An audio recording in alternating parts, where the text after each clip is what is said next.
ഇന്നലത്തെ വീഡിയോൻ്റെ ബാക്കിയാണ് കേട്ടോ ഇത്. ഇന്നലെ കുറച്ച് ലെങ്ത്ത് കൂടിപ്പോയി, അപ്പോൾ ബാക്കി നാളെ ഇടാന്ന് വെച്ചിട്ട് അങ്ങനെ ബാക്കിയാക്കി വെച്ചതാണ് കേട്ടോ. ഇന്നലെ കാണാത്തവരുണ്ടെങ്കിൽ ഒന്ന് പോയി കാണാം. മെയിനായിട്ട് പിന്നെ ലൈക്ക് ചെയ്യുക കേട്ടോ. ലൈക്ക് ചെയ്തിട്ട് കാണാൻ ശ്രമിക്കണം. പിന്നെ സബ്സ്ക്രൈബ് ചെയ്യാതെ കാണുന്ന കൂട്ടുകാരാണ് അധികം നമ്മുടെ വീഡിയോസ് കേട്ടോ. അപ്പോൾ ഒന്ന് സബ്സ്ക്രൈബും കൂടി ചെയ്തിട്ടുണ്ടെങ്കിൽ ഞാൻ ഇടുന്ന വീഡിയോസ് നിങ്ങൾക്ക് നോട്ടിഫിക്കേഷനായിട്ട് വരും കേട്ടോ. ഓൾ നിന്ന് പിന്നെ എനേബിൾ ചെയ്താൽ മതി. പിന്നെ ഞാനിതാ കോവക്ക നന്നായിട്ട് ഇതേപോലെ ചെറുതാക്കി അരിഞ്ഞെടുക്കുകയാണ്. നന്നായിട്ട് നല്ല രസമുണ്ടായിരുന്നു കേട്ടോ. വെച്ചിട്ട് രസം ഉണ്ടാവില്ലായിരുന്നു.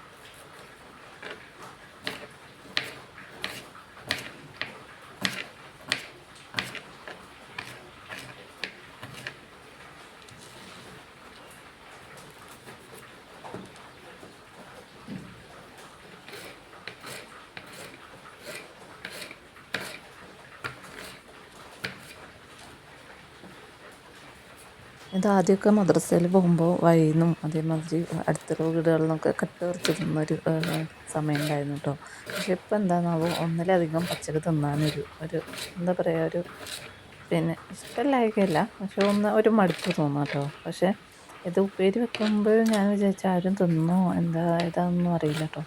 പിന്നെ ഞാൻ വിചാരിച്ചു വെറുതെ ആദ്യം മെഴുക്കുവരട്ടി മാതിരി ഉണ്ടാക്കാമെന്ന് വിചാരിച്ചു കേട്ടോ. പിന്നെ ഞാൻ വിചാരിച്ചു തേങ്ങയും മുളകൊക്കെ ഒതുക്കിയിട്ടിട്ടുണ്ടെങ്കിൽ അതിന് വേറൊരു ടേസ്റ്റാണല്ലോ. അപ്പോൾ അങ്ങനെ ചെയ്യാമെന്ന് വിചാരിച്ചു കേട്ടോ. അപ്പോൾ അങ്ങനെയാണ് ഞാൻ ചെയ്യാൻ വിചാരിച്ചിട്ടുള്ളത്. അതിനനുസരിച്ച് ഞാനത് അതേപോലെ ചെറുതാക്കി അരിഞ്ഞെടുക്കാണ് കേട്ടോ. അപ്പോൾ കുറച്ചുകൂടി ഉണ്ടാക്കും ഞാൻ വിചാരിച്ചു. ഇനി ഇതിൻ്റെ കൂട്ടത്തിൽ തന്നെ മറ്റേതും അരിഞ്ഞ് വെച്ചിട്ടുണ്ടെങ്കിൽ നമുക്ക് തോന്നുന്ന സമയത്ത് ഇത് ഉണ്ടാക്കാമല്ലോ. അങ്ങനെയൊക്കെ നമ്മൾ ചെയ്യാൻ നമ്മളെ പകുതി പണി കുറഞ്ഞു കിട്ടും കേട്ടോ. അങ്ങനെ നമ്മൾ ചെയ്യുന്ന ഉപ്പേരിയൊക്കെ പകുതിയാണ് നമ്മൾ ഉണ്ടാക്കാറെന്നുണ്ടെങ്കിൽ നമ്മൾ പകുതി മൊത്തത്തിലാണ് അരിഞ്ഞ് ഫ്രിഡ്ജിൽ സ്റ്റോർ ചെയ്ത് വെച്ചാൽ മതി. എന്നാൽ പിന്നെ നമുക്ക് ആവശ്യമുള്ളപ്പോൾ ചെയ്യാമല്ലോ. അതേമാതിരി വിരുന്നുകാരൊക്കെ വരികയാണെന്നുണ്ടെങ്കിൽ നമുക്ക് പെട്ടെന്ന് പണിയൊരുക്കാനും അതല്ല നമുക്കും പണി വേഗം ഒരിക്കൽ എവിടെയെങ്കിലും പോകണമെന്നുണ്ടെങ്കിലോ അല്ല നമുക്ക് വേറെ എന്തെങ്കിലും ചെയ്യണമെന്നുണ്ടെങ്കിലൊക്കെ ഇതൊക്കെ നല്ലതായൊരു ഐഡിയയാണ് കേട്ടോ. അതേപോലെ ഉള്ളിയൊക്കെ തൊലിച്ച് വെക്കാം. ഇഞ്ചി വെളുത്തുള്ളിയൊക്കെ തൊലിച്ചിട്ട് അരച്ച് ഫ്രിഡ്ജിൽ സ്റ്റോർ ചെയ്യാം. അങ്ങനെ ചെയ്യുമ്പോൾ കുറച്ച് ടേസ്റ്റ് വ്യത്യാസം ഉണ്ടാകും. കാരണം നമ്മൾ അപ്പം ചെയ്യുന്നതും പിന്നെ നമ്മളെന്താ പറയുക, സ്റ്റോർ ചെയ്ത് വെച്ചിട്ട് ഉണ്ടാക്കുന്നതും തമ്മിലുള്ള ചെറിയൊരു വ്യത്യാസം ഉണ്ടാവുള്ളൂ. പക്ഷേ നമുക്ക് സമയം ലാഭിക്കാം കേട്ടോ. നമുക്ക് സമയമില്ലാത്ത സമയത്ത് നമുക്ക് അങ്ങനെയൊക്കെ ചെയ്ത് വെക്കാം. നാളെ നമുക്ക് എങ്ങോട്ടെങ്കിലും പോകണമെന്നോ എന്തെങ്കിലും ഉണ്ടെങ്കിൽ രാവിലെ ചെയ്യാനുള്ള തലേദിവസം തന്നെ അതേപോലെ അരിഞ്ഞും തൊലിച്ചൊക്കെ വെച്ച് സ്റ്റോർ ചെയ്ത് വെക്കാം. വേറെ ഒന്നും നമുക്കങ്ങനെ ചെയ്യാൻ പറ്റില്ലല്ലോ. ഉണ്ടാക്കിയെടുക്കുക അതേപോലെ ഉണ്ടാക്കി വെക്കുകയാണെങ്കിൽ, അല്ലെങ്കിൽ പിന്നെ അടിച്ചു വാരിയിടുക തുടച്ചിടുക അതൊന്നും തലേ ദിവസം നമുക്ക് പോസിബിൾ അല്ലല്ലോ. കുട്ടികളൊക്കെ ഉള്ളവർക്കാണെങ്കിൽ അതൊന്നും പറ്റില്ല. അല്ലാത്തവരാണെങ്കിൽ വൃത്തിയിടുന്നാവില്ലെങ്കിൽ തലേ ദിവസം നമ്മൾ രാത്രി തന്നെ തുടയ്ക്കുക അടിക്കുക അതൊക്കെ ചെയ്ത് വെക്കുന്നത് നല്ലതാണ് കേട്ടോ. എല്ലാവരും കിടന്നതിന് ശേഷമാണ്, പിന്നെ അത് അലമ്പാവും. നമുക്ക് അങ്ങനെയൊക്കെ ചെയ്ത് വെക്കാം. നമുക്ക് രാവിലെ ഡ്യൂട്ടിക്ക് പോകുന്നവരൊക്കെ ആണെങ്കിൽ അങ്ങനത്തെ പരിപാടിയൊക്കെ ചെയ്യാം കേട്ടോ. ഞാനങ്ങനെയൊക്കെ ചില ദിവസങ്ങളിലൊക്കെ നമുക്ക് ഹോസ്പിറ്റലിലോ അങ്ങനെ എന്തെങ്കിലുമൊക്കെ പോകണമെന്നുണ്ടെങ്കിൽ ഞാൻ അങ്ങനെയൊക്കെ ചെയ്യാറുണ്ട് കേട്ടോ.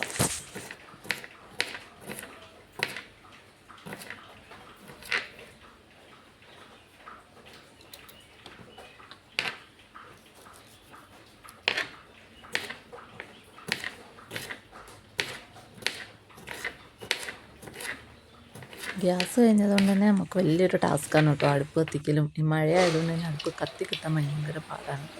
കത്തി കിട്ടി കഴിഞ്ഞാൽ നന്നായിട്ട് കത്തും ചെയ്യും. എന്നാൽ എനിക്ക് ഭയങ്കര ഇഷ്ടമാണ് ആ അടുപ്പ് ഉണ്ടാക്കാൻ.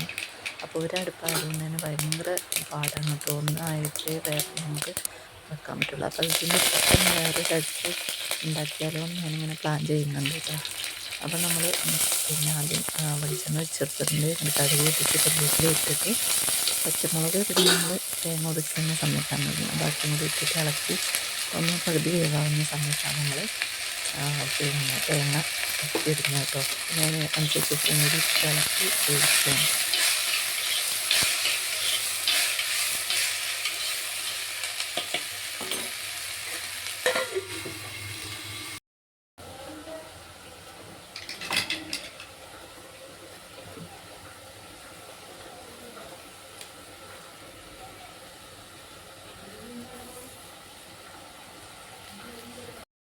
അപ്പോൾ അതാ ഒക്കെ വെന്ത് വന്നിട്ടുണ്ട് കേട്ടോ. അപ്പോൾ ഞാൻ തേങ്ങയും അതേപോലെ പച്ചമുളകും കൂടി നന്നായിട്ടൊന്ന് ചതച്ചിട്ട് ഇട്ട് കൊടുത്തിട്ടുണ്ട് കേട്ടോ. ഇനി നമുക്ക് പണിയൊന്നുമില്ല, നന്നായിട്ട് വെന്ത് വന്നിട്ടുണ്ട്.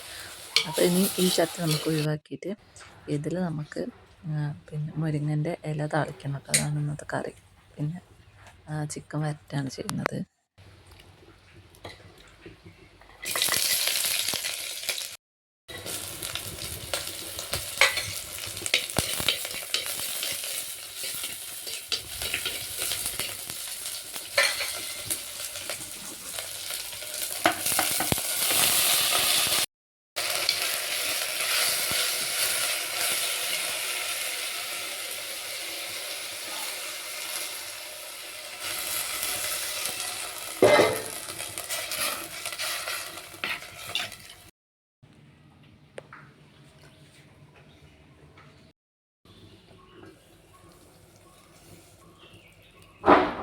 അപ്പോൾ മുരിങ്ങൻ്റെ ഇലയൊക്കെ വേഗം വെച്ചിട്ടുണ്ട് കേട്ടോ. അപ്പോൾ ബാക്കി നമുക്ക് ഇത്രയും പണിയൊക്കെ കഴിഞ്ഞപ്പോഴേക്കും പിന്നെ അത് ഇറച്ചൊന്ന് കഴുകി വെക്കണം.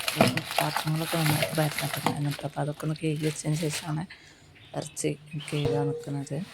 അല്ലെങ്കിൽ ഇറച്ചി കഴുകുമ്പോൾ പാത്രത്തിലൊക്കെ ഇറച്ചിൻ്റെ ആ സ്മെല്ല് കാര്യങ്ങളൊക്കെ കേട്ടോ.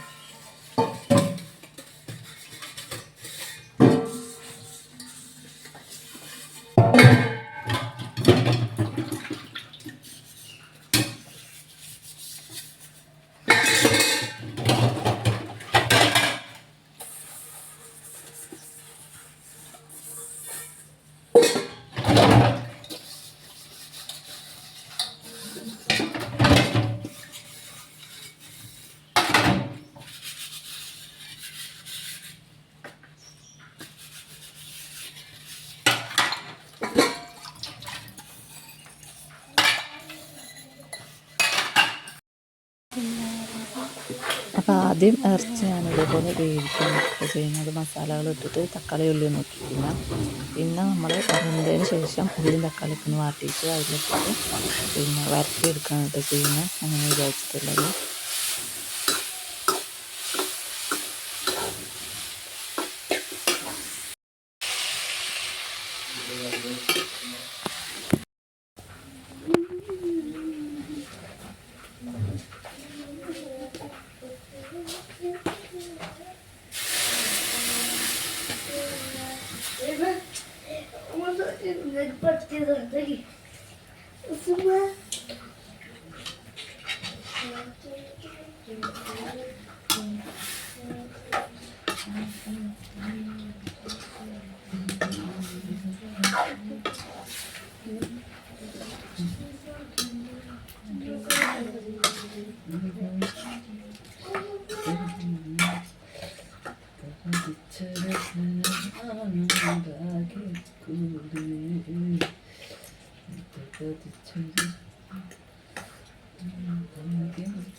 അപ്പോൾ അത് ഇറച്ചിയൊക്കെ വെന്തത് ഞാൻ മസാലയൊക്കെ ഇട്ട് കൊടുത്തിട്ടുണ്ട്. ഇനി അതൊന്ന് വറ്റിച്ചെടുക്കാനാണ് കേട്ടോ.